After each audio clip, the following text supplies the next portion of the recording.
So, good evening, brothers and sisters. भाई और बहनों, आप सबको good evening. So happy to be with all of you.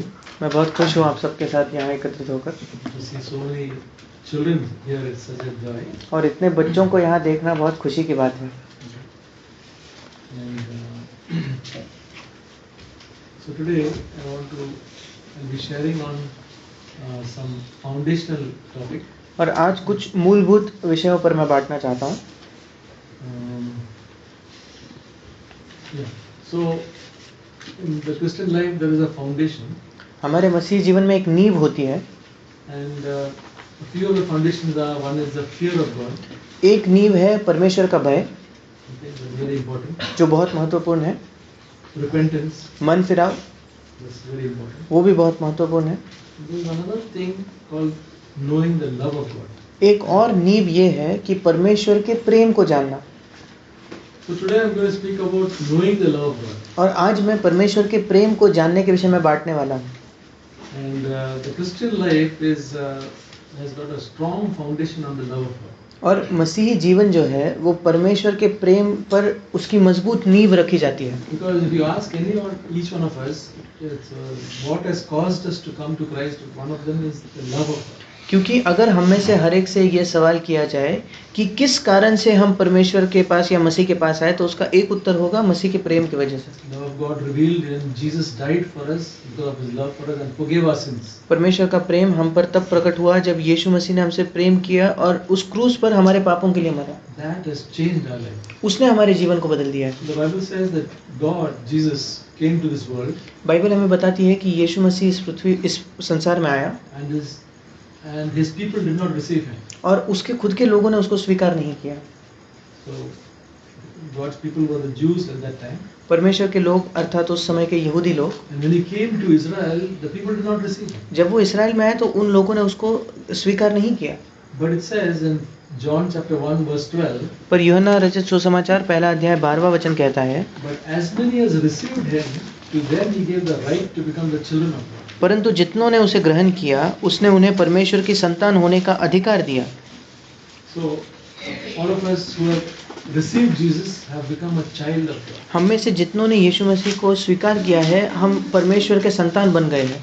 One would think that many people should receive because it's a real good gift to become a child of God. और हमें लगता होगा कि कई लोगों ने ये स्वीकार करना चाहिए क्योंकि ये तो परमेश्वर का एक अच्छा वरदान है। So we become a child of God by believing in Christ that He died for us and rose again. हम परमेश्वर के संतान तब बनते हैं जब हम इस पर विश्वास करते हैं कि यीशु मसीह हमारे लिए मरा और जी उठा, And we become a child of God. और फिर हम परमेश्वर के संतान बन जाते हैं। Child of the living God. जीवित परमेश्वर के संतान, Not a God of idols. एक मूर्तियों का परमेश्वर नहीं। Bible says an idol has got a mouth but cannot speak, a ear cannot hear, nose it cannot smell. Bible हमें बताती है कि एक मूर्ति जो है उसके पास आंखें होती है, वो देख नहीं सकती, कान है वो सुन नहीं सकती, नाक है वो सूंघ नहीं सकती। But we become a child of the living God who created this world. पर हम एक जीवित परमेश्वर के संतान बन गए हैं जिसने संसार को बनाया, And He is a God for whom nothing is impossible. और वो एक ऐसा परमेश्वर है जिसके लिए कुछ भी असंभव नहीं है। So, but many people don't receive God पर कई लोग हैं जो परमेश्वर को स्वीकार नहीं करते because they love darkness more than the light. क्योंकि वो ज्योति से ज्यादा अंधकार से प्रेम करते हैं। Okay. So, but those of us who have received and become children of God, पर हम में से जिन लोगों ने उसको स्वीकार किया और परमेश्वर के संतान बन चुके हैं, how much of us know the love of God? हम में से कितने लोग परमेश्वर के प्रेम को जानते हैं? Many of us have heard about the love of God, हम में से कईयों ने परमेश्वर के प्रेम के बारे में सुना तो है, but are we living that life of really confident of love God's love? पर क्या हम उस जीवन को जीते हैं जहां हम वाकई हमें हियाव है परमेश्वर के प्रेम के विषय में? Today I am going to ask that question, whether you are confident of God's love. आज मैं ये प्रश्न करना चाहता हूँ कि क्या आपको इस बात का हियाव है कि आप परमेश्वर के प्रेम को जानते हो? Are we confident of going before God boldly? क्या हम परमेश्वर के सामने हियाव से हिम्मत के साथ जा सकते हैं क्या? As a son goes, जैसे एक पुत्र उसके पास जाता है, not like a servant. एक नौकर की तरह नहीं। You know how a servant will go before the master? क्या आप जानते हो एक नौकर अपने स्वामी के पास कैसे जाएगा? So the master is sitting here, the servant will not just rush in here. एक स्वामी अगर यहाँ बैठा हो तो वो नौकर वहाँ से दौड़ते हुए कभी नहीं आएगा, But a son will rush. पर एक बेटा दौड़ते हुए आ सकता है। Similarly, when we go to God, बिल्कुल वैसे ही जब हम परमेश्वर के पास जाते हैं, are we confident? क्या हमें वो हियाव है क्या? The Bible says, through Him, through Jesus, we have confident access towards Him. Bible हमें बताती है कि उसके द्वारा अर्थात यीशु मसीह के द्वारा हम बड़े हियाव के साथ पिता के संपर्क में होते हैं, उसके पास जा सकते हैं। Many times we are not confident because we feel that God is not pleased with us. कई बार हमें हियाव इसलिए नहीं महसूस होता क्योंकि हमें लगता है कि परमेश्वर हमसे प्रसन्न नहीं है। Even though we are children of God, इसके बावजूद कि हम परमेश्वर की संतान हैं, we still feel that God is not satisfied with us. हमें उसके बावजूद लगता है कि परमेश्वर हमसे संतुष्ट नहीं है। We feel that God wants us to become little better. हमें लगता है कि परमेश्वर चाहता है कि हम उससे बेहतर बने। Then He will accept us. परमेश्वर चाहता है कि हम थोड़ा और बेहतर बने तो वो हमें स्वीकार करेगा। So what I'm going to speak is from my own life. आज जो मैं बांटूंगा वो मेरे अपने जीवन से है। I've been a Christian for more than 47 years. 47 वर्ष से ज़्यादा तक मैं एक मसीह रहा हूँ, इतने वर्षों से ज़्यादा। I knew God's love very much. मैंने परमेश्वर के प्रेम को अच्छे से जाना है, It changed my life. उसने मेरे जीवन को बदल दिया। But there were times when I feel that God expects something more of me. पर कई बार मुझे ये लगता था कि परमेश्वर मुझसे और भी कुछ अपेक्षा रखता है, So I wouldn't feel that confidence sometimes. और इसलिए मुझे उस हियाव को मैं महसूस नहीं करता था। So many times we can think that God is like a strict teacher. कई बार हमें लग सकता है कि परमेश्वर एक बहुत ही सख्त शिक्षक की तरह है। So how many of you have some strict teachers in your school? Huh? Quite a number of you are showing the strict teachers. So you like strict teachers? So sometimes you like policemen? You like policemen? How many of you like policemen? Raise your hand. All of you like policemen. For me, when I see a policeman, suddenly I get scared. बच्चों से यही सवाल किया कि आपको कितने सख्त शिक्षक पसंद है जो ज़्यादा डांटते हैं, ज़्यादा गुस्सा करते हैं। तो सब बच्चों ने कहा हमें ऐसे नहीं शिक्षक पसंद है। फिर कितने पुलिस वाले आपको पसंद है? तो मैं जब पुलिस वालों को देखता हूँ तो मुझे डर लगने लगता है। Suppose I'm driving and then suddenly a policeman comes. Suddenly I feel something's wrong, something may be wrong. अगर मैं गाड़ी चला रहा हूँ, सामने से कोई पुलिस वाला दिखे तो अचानक मुझे लगता है कि कुछ गलत तो नहीं किया मैंने। Okay. So sometimes we feel God is like a strict teacher. कभी कभी हमें भी यही महसूस होता है कि परमेश्वर कोई बहुत ही कठोर या सख्त शिक्षक की तरह है, Trying to see whether they are doing everything right. और परमेश्वर की यही उसका पूरा ध्यान इसी पर है, ये देखने में कि मैं सब सही कर रहा हूँ या नहीं। Or like a policeman, या एक पुलिस वाले की तरह they are doing anything wrong.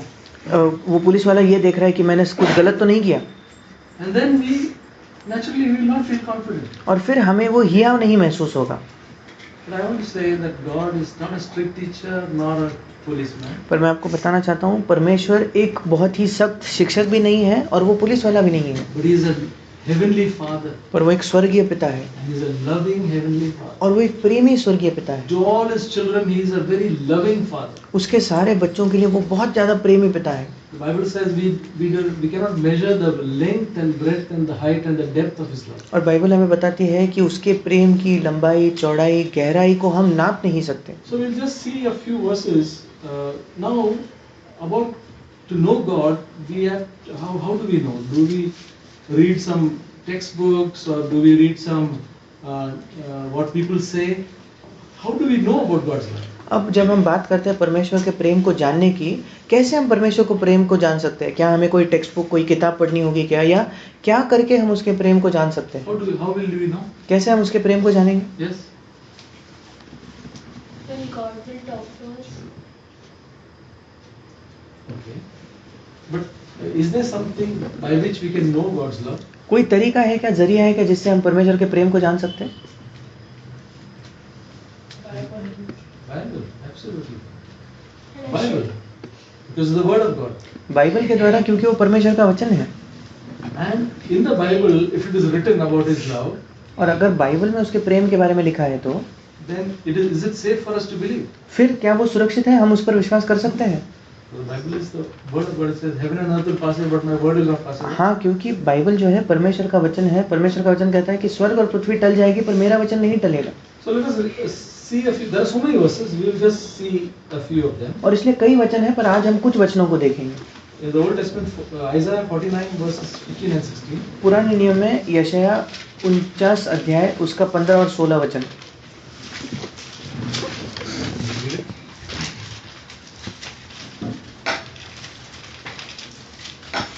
Any child, any young girl or boy could read it in English. Can a woman forget her nursing, that she should have no compassion on the son of her womb? Even these may forget, yet I will not forget you.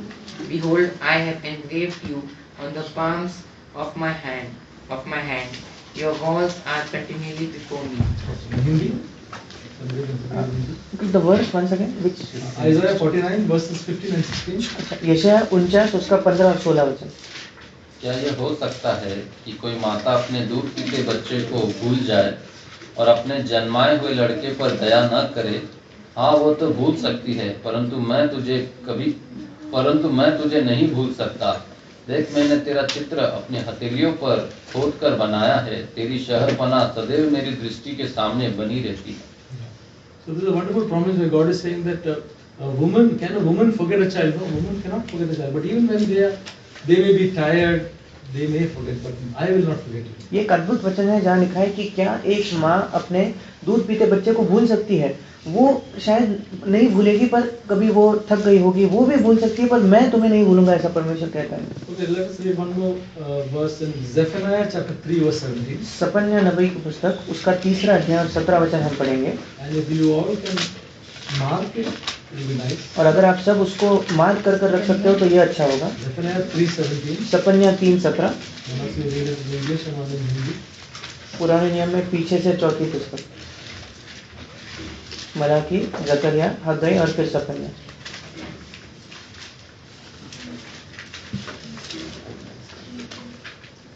Maybe you can read in Hindi first or English first. That's it. 3:17. 3:17. For the Lord your God is strong.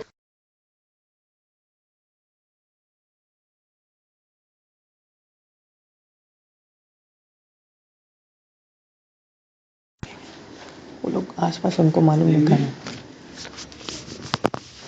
तेरा परमेश्वर यहोवा तेरे बीच में है, वो उद्धार करने में पराक्रमी, वह तेरे कारण आनंद से मगन होगा, वो अपने प्रेम के मारे चुपका रहेगा, फिर ऊंचे स्वर से गाता हुआ तेरे कारण मगन होगा.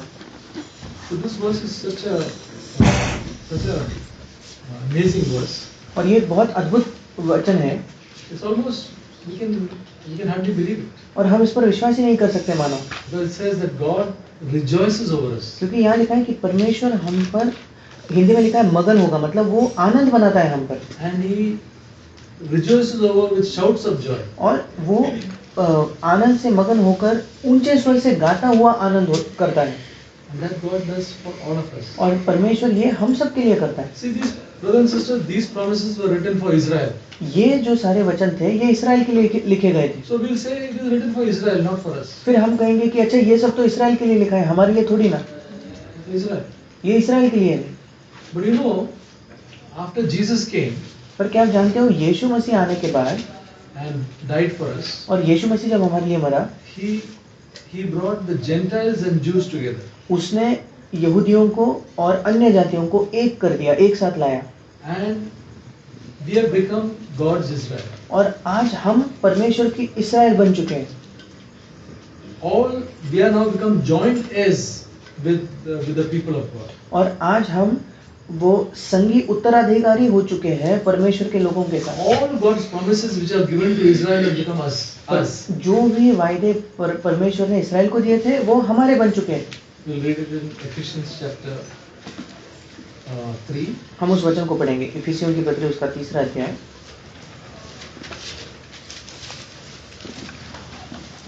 Ephesians chapter 3 verse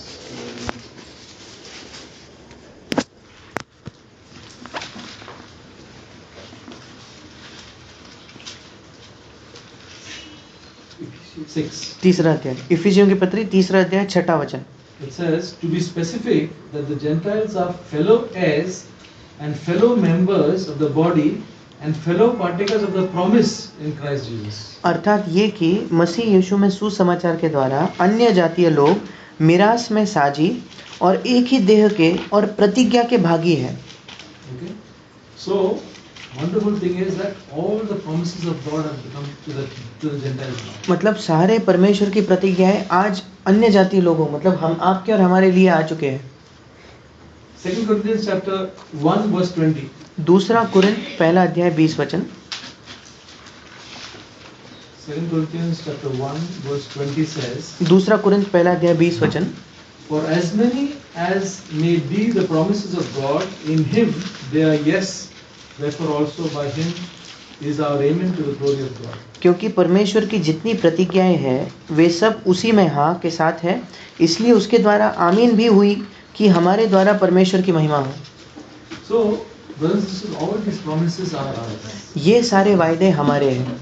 If we believe in the promises, अगर हम इन प्रतिज्ञाओं पर भरोसा करते हैं तो it will change our life. वो हमारे जीवन को बदल देगा। So it all depends on us whether we believe. और ये सब इस पर निर्भर है कि हम विश्वास करते हैं या नहीं। So then we read that we have seen in this Old Testament 2 verses. We'll see 2 verses in the New Testament. हमने पुराने नियम के 2 वचनों को देखा, अब हम नए नियम के 2 वचनों को देखेंगे। Ephesians chapter 2 verse 4. इफिसियों की पत्री दूसरा अध्याय 4था वचन।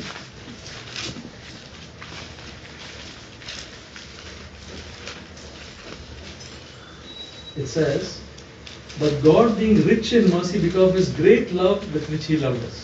परंतु परमेश्वर ने जो दया का धनी है अपने उस बड़े प्रेम के कारण जिससे उसने हमसे प्रेम किया। And then in 1 John chapter 3 verse 1. और उसके बाद हम पढ़ेंगे पहला यूहन्ना तीसरा अध्याय पहला वचन।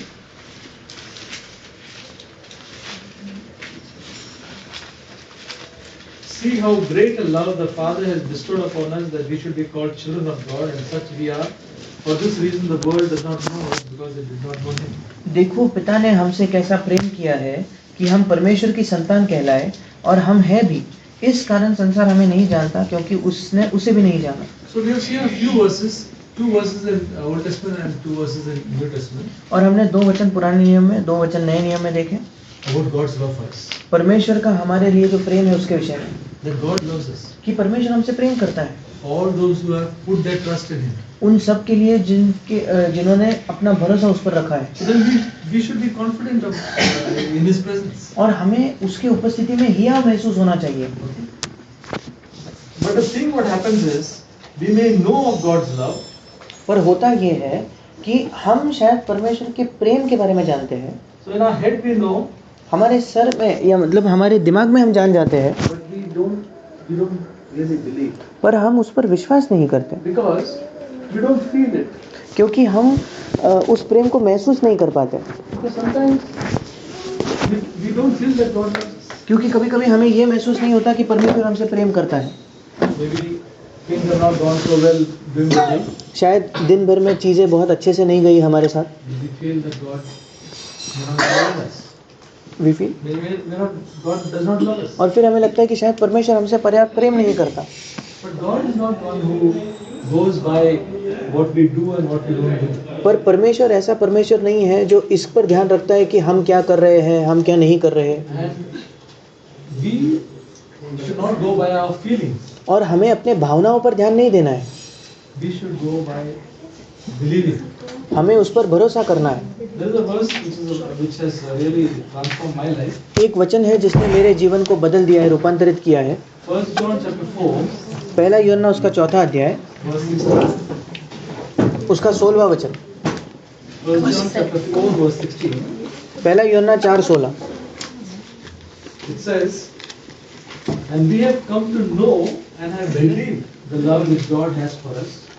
God is love, and the one who abides in love abides in God, and God abides in him. जो पहला यूहन्ना 4:16 जो प्रेम परमेश्वर हमसे रखता है उसको हम जान गए और हमें उसका विश्वास है। परमेश्वर प्रेम है और जो प्रेम में बना रहता है वो परमेश्वर में बना रहता है और परमेश्वर उसमें बना रहता है। This verse says, we have come to know and have believed. ये वचन कहता है कि हमने इसे जाना है और इस पर विश्वास भी किया है। So it is not only enough for us to just know about God's love, और हमारे लिए ये पर्याप्त नहीं कि हम परमेश्वर के प्रेम को जानें, but We have to simply believe. पर हमें केवल उस पर विश्वास करना है। Now we can say that, but brothers, I don't feel it. और हम कह सकते हैं कि नहीं, मैं उसे महसूस नहीं कर पाता, Sometimes I don't feel it. कभी कभी मैं उसे महसूस नहीं करता। And that is true. हाँ, वो सच है। I also don't feel it. मैं भी उस प्रेम को कभी कभी महसूस नहीं कर पाता, कभी कभी बिल्कुल मैं उसे महसूस नहीं कर सकता। But what I do, I believe. पर तब मैं क्या करता हूँ, मैं विश्वास करता हूँ। And just I believe without my feeling, और मेरे भावनाओं के बिना जब मैं विश्वास करता हूँ, and my life gets changed. मेरा जीवन बदल जाता है।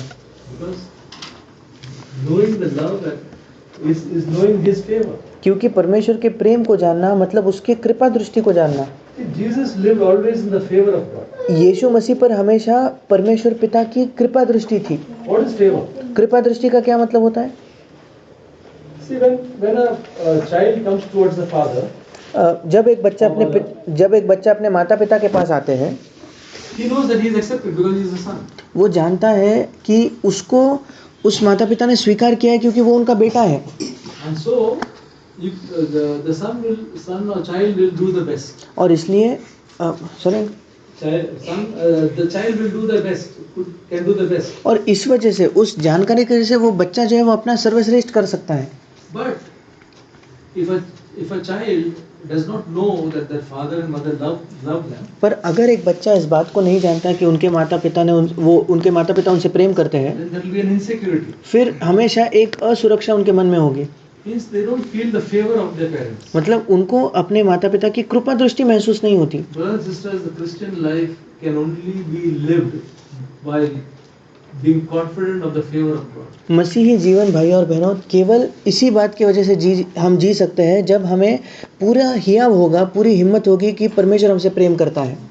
Everything in the Christian life goes by being in the favor of God. मसीही जीवन इसी पर चलता है या इसी पर आधारित है कि हम परमेश्वर की कृपा दृष्टि में हैं। That is the wonderful thing about the new covenant life. और नई वाचा के जीवन के विषय में ये अद्भुत चीज है।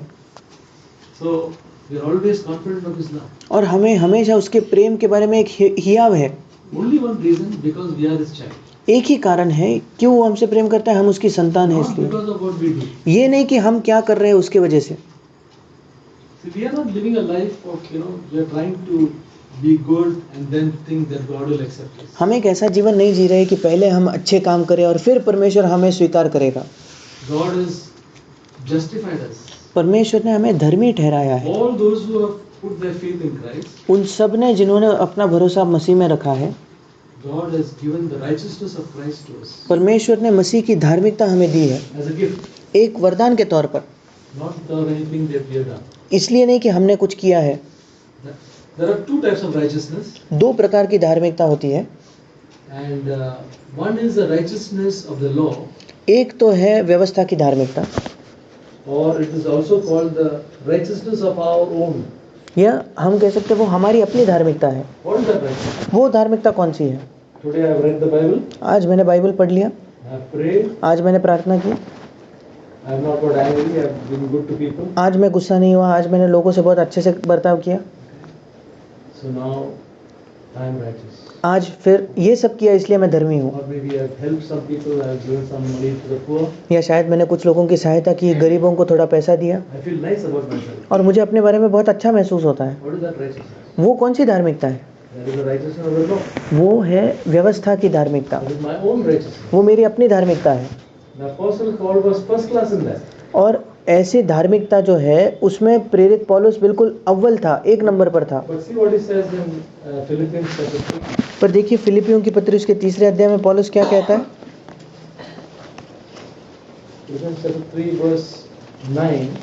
फिलिपियों की पत्री 3 अध्याय 9 वचन। He says that I want to know Jesus and I may be found in Him, not having a righteousness of my own derived from the law, but that which is through faith in Christ, the righteousness which comes from God on the basis of faith. Philippians 3:9, फिलिपियो 3:9, और उसमें पाया जाओ कि न कि अपनी उस धार्मिकता के साथ जो व्यवस्था से है, वरन उस धार्मिकता के साथ जो मसीह पर विश्वास करने के कारण है और परमेश्वर की ओर से विश्वास करने पर मिलती है। So he wanted a righteous. He didn't want that righteousness which he had, righteousness of the law which he had. और पौलुस वो धार्मिकता नहीं चाहता था जो व्यवस्था की धार्मिकता है जो उसके पास पहले से थी, But he wanted a righteousness of God which comes from God. पर वो ऐसी धार्मिकता जो चाहता था जो परमेश्वर की ओर से आती है। That is the righteousness of God. वो है परमेश्वर की धार्मिकता। Which is the greater righteousness? The righteousness of God or the righteousness of the law? कौन सी धार्मिकता बड़ी है, व्यवस्था की धार्मिकता या परमेश्वर से आने वाली धार्मिकता? And what is the righteousness of God? It's a gift for us. और परमेश्वर की धार्मिकता क्या है? वो हमारे लिए एक वरदान है, For all of us, it's a gift. वो हमारे लिए एक तोहफा है, हम सब के लिए। So sometimes we try to compare ourselves, saying that I am more righteous, and that is all which is useless things. कभी कभी हम तुलना करने की कोशिश करते हैं कि हम ज़्यादा धार्मिक है, कोई कम धार्मिक है, ये सब व्यर्थ की बातें हैं। We also say one is more spiritual than the other, and all these things we have in our mind. और हमें ये भी लगता है कि एक व्यक्ति दूसरे से ज़्यादा पवित्र है, ये सारी चीज़ें हमारे मन में बैठ जाती है। Those are things which we should not do. ये ऐसी चीज़ें जो हमारे अंदर नहीं होनी चाहिए। We all have got the gift of righteousness because of our faith in Christ. हम सबको वो धार्मिकता का तोहफा मिला है क्योंकि हमने मसीह में विश्वास किया इसलिए। And that righteousness is so powerful, और वो धार्मिकता इतनी सामर्थ्य से भरी है, it will make us live a righteous life. उसके द्वारा हम एक धार्मिक जीवन जिएंगे। It has got a power to transform us to become like Christ. उसके अंदर एक सामर्थ्य है कि हम मसीह जैसे बन जाए, वो हमें बदल देगी कि हम मसीह जैसे बन जाए। But the righteousness of our own or the righteousness of the law पर हमारी अपनी धार्मिकता या व्यवस्था की धार्मिकता will make us a Pharisee. वो हमें एक फरीसी बनाएगा, Okay? And that is not acceptable to God. और वो परमेश्वर को स्वीकार नहीं है। We must decide और हमें which निर्णय लेना righteousness है, we want. हमें निर्णय लेना होगा कि हमें कौन सी धार्मिकता चाहिए। This righteousness is mentioned in 2 Corinthians chapter 5, ये धार्मिकता दूसरा कोरिन्थ उसके 5वें अध्याय में लिखी हुई है। verse 21. दूसरा कोरिन्थ 5वां अध्याय 21 वचन। It says, He made him, that is God made Jesus, who knew no sin, to be sin on our behalf, that we might become the righteousness of God. जो पाप से अज्ञात था उसी को उसने हमारे लिए पाप ठहराया कि हम उसमें होकर परमेश्वर की धार्मिकता बन जाए। So, Jesus did not, even though he came as a man in the flesh, he did not commit a single sin. और इसके बावजूद कि यीशु मसीह एक मनुष्य बनकर आया, हमारे ही देह में होकर आया, उसने एक भी पाप नहीं किया। There was no sin in him. उसके अंदर कोई पाप नहीं था, But he became sin on our behalf. When our sin was put on him, पर वो हमारे लिए पाप बना, हमारा पाप उस पर डाल दिया गया। and the life he lived, the righteous life, righteousness of his was put in our account. और जो जीवन उसने जिया उसकी धार्मिकता हमारे लिए दे दी गई। So, when we go to our heavenly Father और इसलिए आज जब हम हमारे स्वर्गीय पिता के पास जाते हैं, as a child of his, जब हम उसकी संतान बनकर वहाँ जाते हैं, given because of the blood of Christ, और मसीह के लहू के वजह से हमने क्षमा पाई है, we also go before him confidently because of Christ's righteousness. हम भी बहुत हियाव के साथ, हिम्मत के साथ उसके पास जाते हैं मसीह की धार्मिकता की वजह से। So brothers and sisters, this is something we should experience daily in our life. और भाइयों बहनों, ये ऐसा कुछ है जो हमें प्रतिदिन अपने जीवन में महसूस करना है, उसका अनुभव करना है। Not for little time, let's say one thing, another time we are afraid, we are drawing back. ये नहीं कि कुछ समय के लिए हमें बहुत हियाव है, फिर कुछ समय के लिए हम उससे प्रभु से दूर चले जाते हैं या हमें हिम्मत नहीं है उसके सामने आने की। Many times Christians are under condemnation. कई बार मसीही लोगों को दंड आज्ञा महसूस होती है या वे अपराधी हैं ऐसा महसूस होता है। I have been under condemnation also. मैं भी उस अपराधीपन की भावना को, उस दंड आज्ञा को महसूस करता था। Sometimes we feel that it may be from God. कभी कभी हमें लगता है कि वो जो दंड आज्ञा है, वो अपराधीपन का भाव जो है वो परमेश्वर की ओर से है।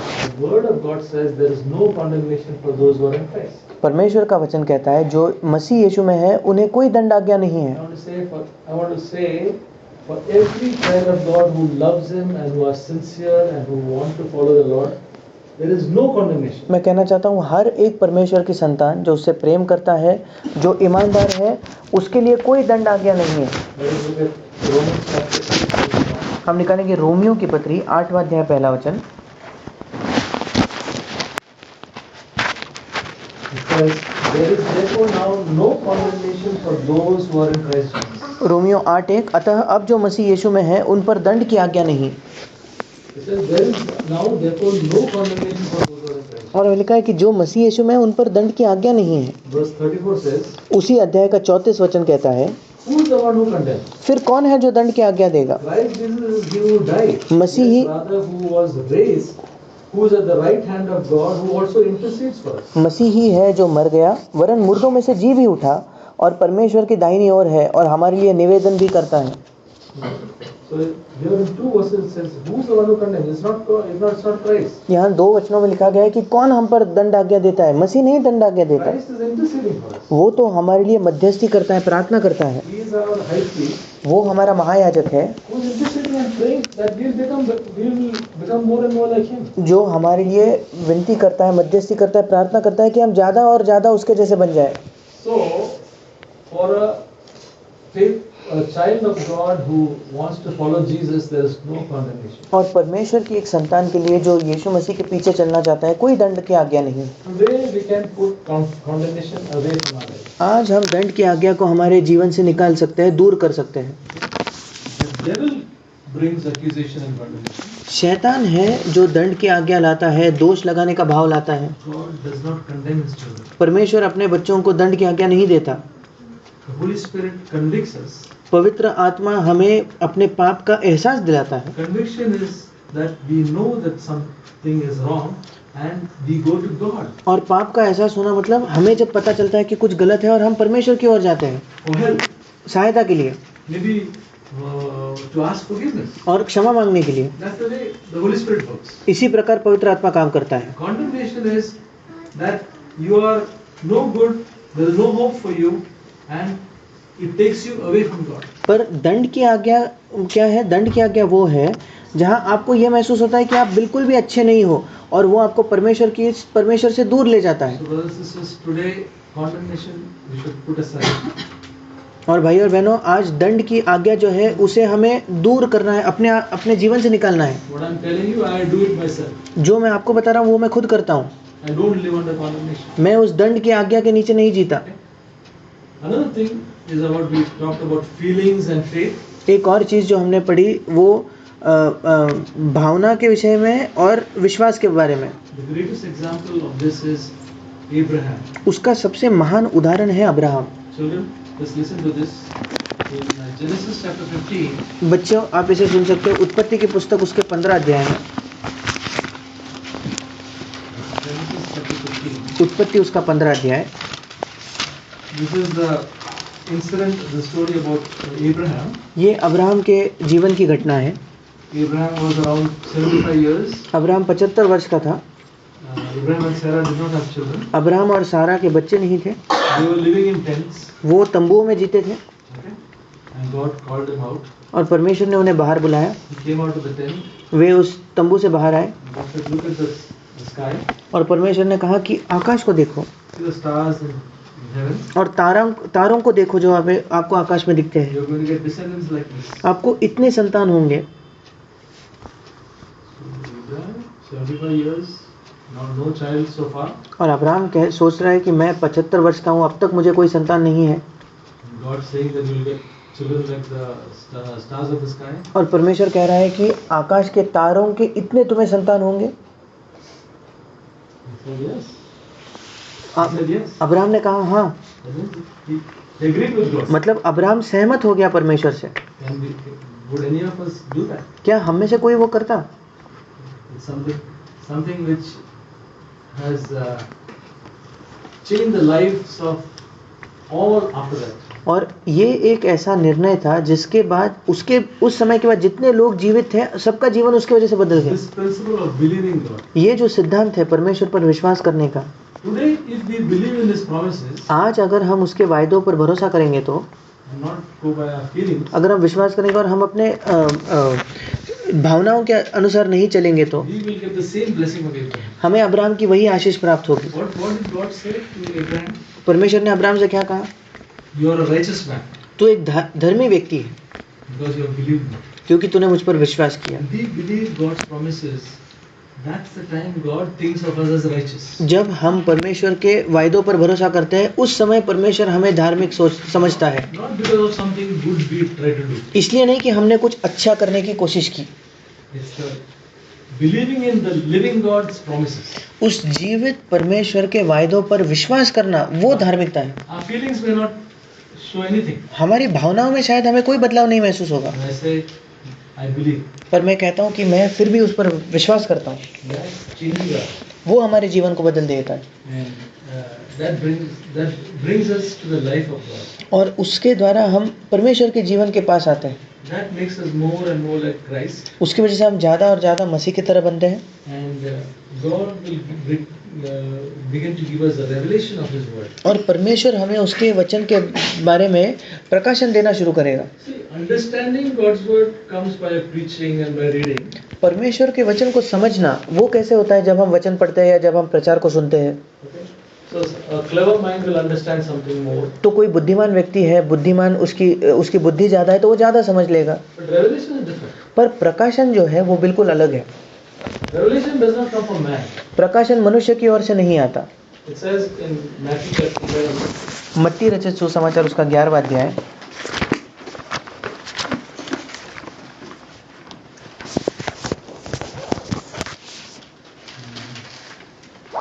verse 25. मत्ती 11 उसका 25 वचन। It says, and at that time Jesus answered and said, I praise thee, O Father, Lord of heaven and earth, that thou didst hide these things from the wise and learned and didst reveal them to babes. वहाँ लिखा है, उसी समय यीशु ने कहा, हे पिता, स्वर्ग और पृथ्वी के प्रभु, मैं तेरा धन्यवाद करता हूँ कि तूने इन बातों को ज्ञानियों और समझदारों से छिपा रखा और बालकों पर प्रकट किया है। So who did the revealing? और ये जो प्रकट करना है वो किसने किया? Father. पिता ने। So brothers and sisters, this is one area that we should seek of Jesus. और भाई और बहनों, ये एक क्षेत्र है जहाँ हमें भूख और प्यास रखनी है।